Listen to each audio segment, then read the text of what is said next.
ఏలూరు జిల్లా జిలుగుమిల్లి మండలం వంకవారిగూడెంలో రైతులకు పాస్ పుస్తకాలను ఎమ్మెల్యే చిర్రి బాలరాజు పంపిణీ చేశారు. ప్రతి రైతుకు భూమిపై స్పష్టమైన హక్కు భద్రత కల్పించాలనే ఉద్దేశంతో కూటమి ప్రభుత్వం రాజ్యముద్రతో కూడిన పట్టాదారు పాస్ పుస్తకాలను అందజేస్తుందని ఎమ్మెల్యే అన్నారు.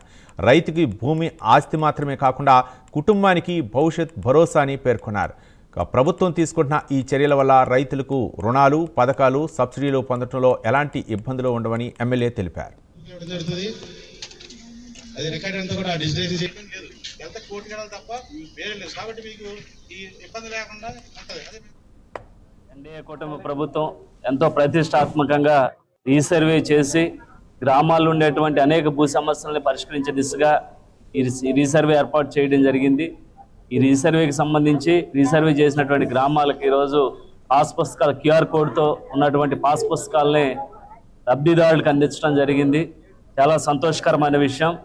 ఏదైతే గత వైసీపీ ప్రభుత్వంలో ఈ భూముల సమస్యకు చెక్ పెట్టాలి, అలాగే అనేకమైన భూ సమస్యలు సృష్టించినటువంటి గత ప్రభుత్వాల వల్ల అనేక మంది రైతులు ఆత్మహత్య కూడా చేసుకున్నటువంటి పరిస్థితి. ఈరోజు అవన్నీ కూడా పూర్తిగా సమన్వయం చేసి అందరికీ న్యాయం చేసే విధంగా ఈరోజు రీసర్వే ఏర్పాటు చేశాం. ప్రభుత్వం ఎన్డీఏ కూటమి ప్రభుత్వం ఎంతో ప్రతిష్టాత్మకంగా రీసర్వే చేసి గ్రామాల్లో ఉండేటువంటి అనేక భూ సమస్యలను